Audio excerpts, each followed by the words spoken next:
Bom, primeiramente, como aconteceu tudo na sexta-feira e no sábado, eu me deparei com uma publicidade ali na questão do meu CPF com as obras literárias, né? Escolhidas pela escola. Isso, né? aquele comprovante, né? Aquele comprovante do MEC. Isso me causou bastante surpresa, onde busquei então contato com a minha equipe pedagógica, né? Para verificar sobre essa questão da solicitação do livro, né? Então, o que as minhas supervisoras colocaram? Janaína, olha, eu não lembro de ter feito essa solicitação, mas pode ser que eu realmente tenha feito, né? Sim. Algum professor deve ter vindo aqui, solicitado, e a gente colocou no sistema. Mas, segunda-feira, eu vou verificar a ata desse livro lá na escola, porque hoje é sábado, amanhã é domingo, então segunda-feira a gente vai verificar toda a situação. Mas o processo, como acontece, é aquela situação. O professor analisa, os livros didáticos, vem a cópia física para a escola, né? São analisados uma reunião pedagógica. Após a escolha, eles vão até a coordenação pedagógica, que utiliza a minha senha para inserir os livros didáticos da escola. As obras literárias não vem o físico, né? Na verdade, quando se escolhe ali, tem um combo de vários livros e não tem como verificar o que tem o texto, eles não conseguem fazer a leitura do livro. Sim. Mas já que está sendo ofertado, né, pelo Ministério da Educação, a gente sabe que está muito seguro para buscar, querer esse livro no nosso acervo. Mas, diante disso, a gente então, inclusive, trabalhou com essa questão. Então, de repente, o professor realmente foi lá e solicitou. Só que, como faz bastante tempo, foi em 2022, lá no finalzinho do ano, não se tem lembrança, porque a escola insere muitos livros. Nós temos aqui do primeiro até o ensino médio, são vários componentes, então é muita inserção de livros no sistema. Sim. E hoje o fato é que a gente veio para a escola, a gente abriu através do Gov, com a minha senha, com o meu CPF, e o que a gente encontra lá? A escola não fez o pedido deste livro. A escola não fez o pedido. E então nós pegamos aqui, né, o regulamento do MEC, quando a escola não solicita o livro, tá? Diz o seguinte, aqui, para as escolas de rede de ensino aderidas que não acessarem o PDDE interativo, CIMEC, ou não finalizarem a escolha, serão encaminhados acervos compostos pelos títulos constantes no guia do PNLD Literário 2021, conforme critérios de alocação definidos pelo FNDE, tá? Então, tá comprovado o meu registro, meu CPF, minha senha ali dentro, que não foi solicitada essa obra literária, tá? Que nós achamos que realmente tinha sido feito um pedido a um professor, né? Mas realmente não foi, tá? Está aqui. E aí fica a pergunta.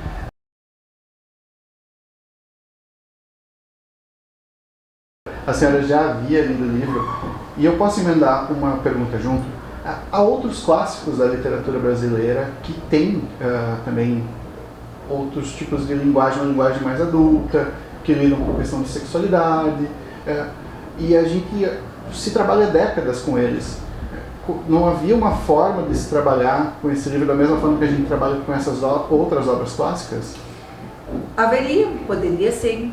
Mas temos que entender que os jovens de hoje não são os mesmos jovens do passado. Hoje, eles precisam um pouco mais de atenção e algumas situações, por exemplo, que nós como escola, hoje também não é só ensinar a matemática, o português, a interpretar, a calcular, não. A gente tem um outro papel também, a questão dos valores, o resgate, né? Aqui a gente também tem algumas ações para ajudar. Nós, além de professores, supervisores, muitas vezes a gente passa como também mãe, muitas vezes como psicólogo, como terapeuta, né? Vem aqui para ganhar um colinho. Então, hoje em dia é diferente do passado. E voltando à pergunta, então, de antes, desculpa, você já havia lido o livro, tomado conhecimento dele antes ou depois dessa situação? Quando veio o livro, né, eu consegui fazer uma leitura de umas partes do livro, né, não finalizei, mas até então a questão do livro ali tem mais abordagem, mais situações, né, que eu não tinha relacionado no texto. É uma obra interessante, sim, tá? Ele fala de uma história realmente muito triste, tá? E respeito completamente essa obra, eu respeito, assim como respeito qualquer outro tipo de livro. Só que como trabalhar isso neste ano, nesse momento que a gente vive hoje, dentro de uma sala de aula, essa é a questão. E não é só essa a minha visão, é a visão de muitos outros também professores, né? Alguns até já se manifestaram publicamente sobre isso, né? Mas fica difícil hoje de trabalhar, e também não é só a escola. Como é que é a aceitação dos pais, né? Nós temos também por trás desses estudantes que são de menores, temos uns pais, né? E os pais realmente não estão de acordo com esse tipo de vocabulário dentro de uma escola. Então, diretora, você acredita que está sendo alvo de ameaças, de perseguições?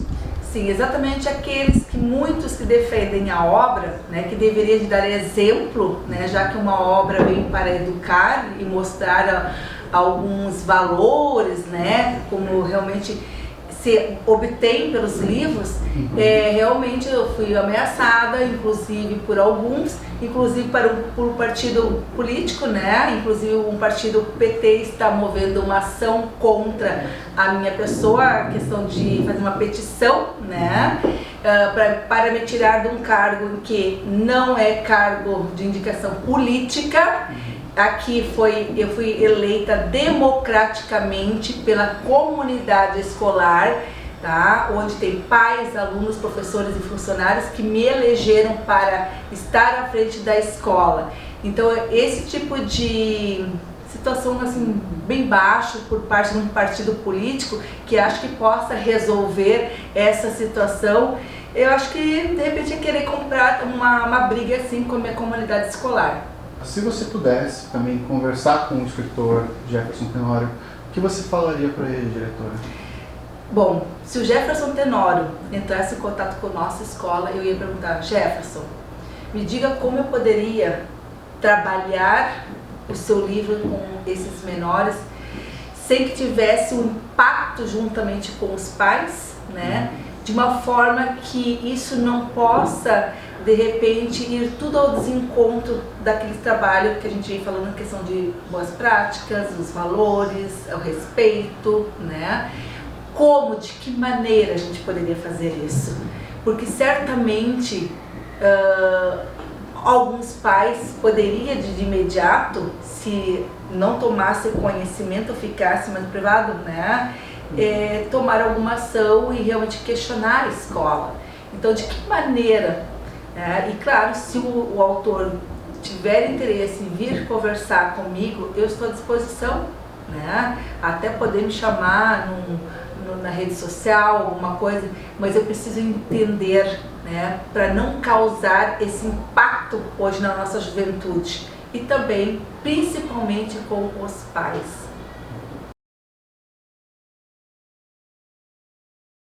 Quando tu ficou sabendo, né, das manifestações da diretora, em que lugar que você estava, que dia que foi, como é que foi e como você reagiu ao ver esses comentários, essas manifestações?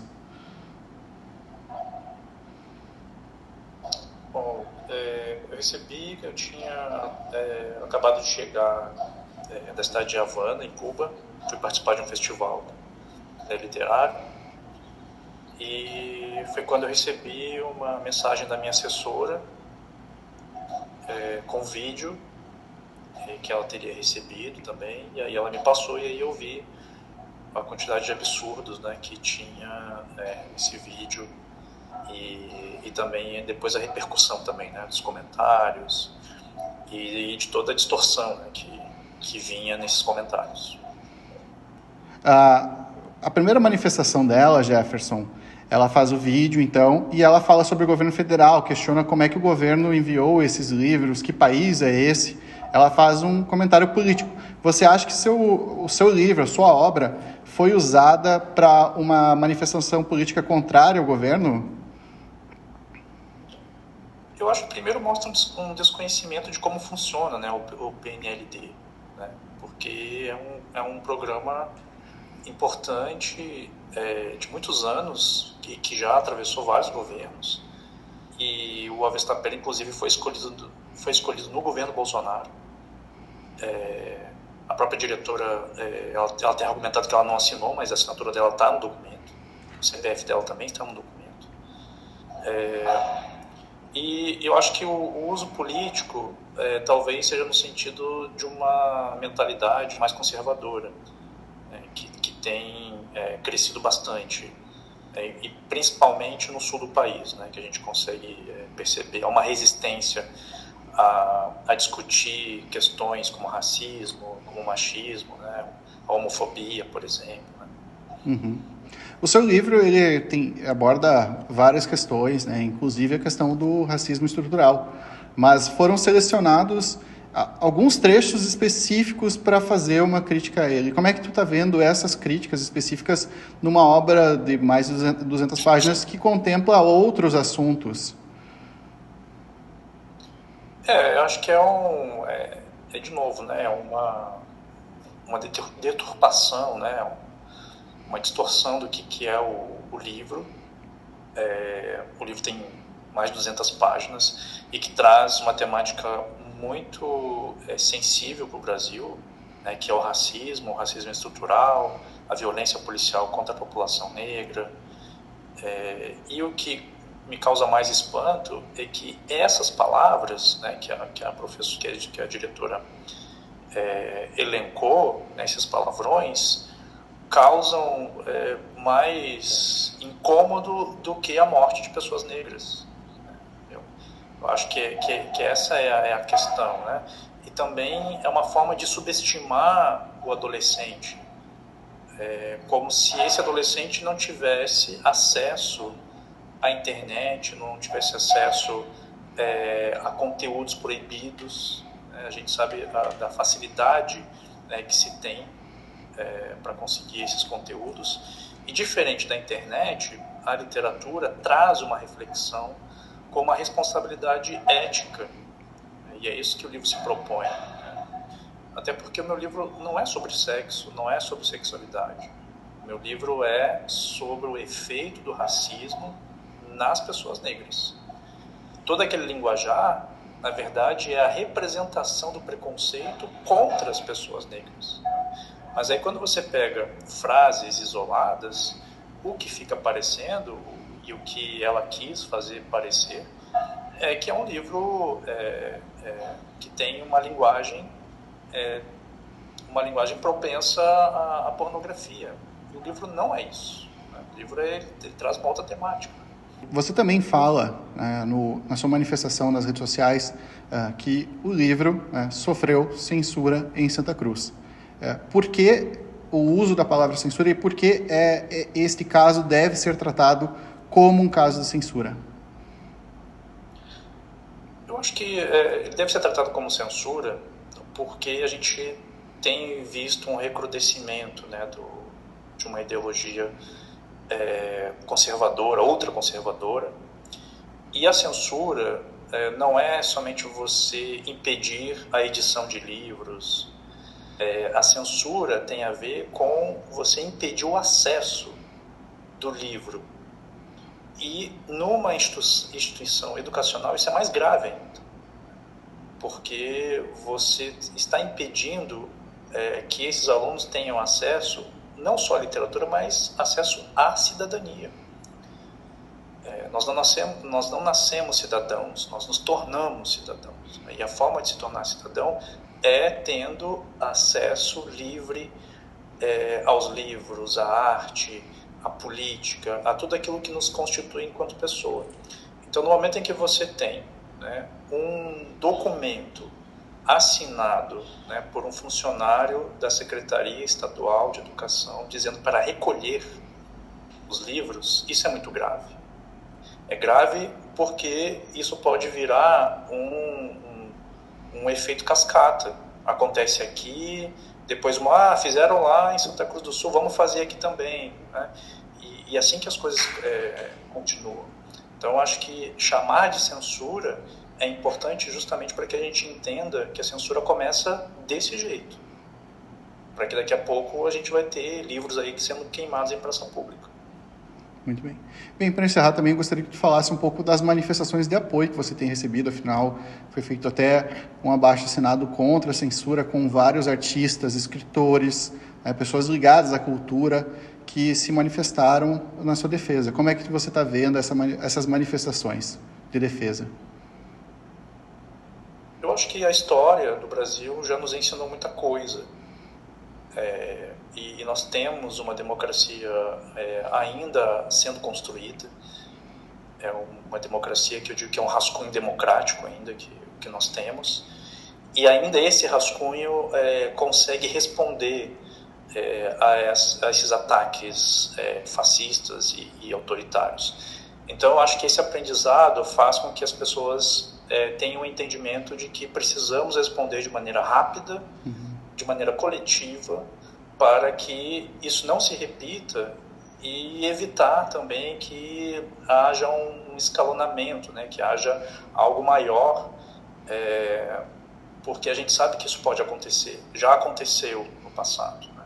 Então, ter uma resposta firme, contundente, forte, coletiva, faz parte, e eu fico muito feliz que isso tenha acontecido, que os livros tenham voltado para a escola, tenham voltado para a biblioteca, porque os alunos têm o direito à arte, têm o direito à literatura, eles têm o direito à cultura. E uma diretora que talvez tenha tido uma boa intenção, mas creio que faltou preparo, preparo pedagógico, né, para entender o que significa você retirar a possibilidade de leitura de um aluno. Perfeito. Para encerrar, eu gostaria muito, eu acho muito importante também ouvir o autor. Eu queria ouvir do Jefferson o significado do livro O Avesso da Pele. Para o senhor, o que significa essa obra?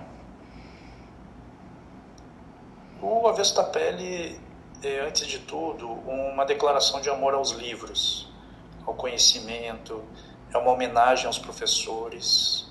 A história do Henrique é a história de um professor que passa anos e anos tentando ensinar aos alunos. Já é um professor que está cansado, e aí quando ele começa a encontrar de novo a paixão, né, pela educação, ele é assassinado brutalmente numa abordagem policial. Então, o Avesso da Pele, ele é sobre isso, ele fala sobre o racismo, fala sobre o racismo estrutural, mas antes de tudo ele é uma declaração ao conhecimento.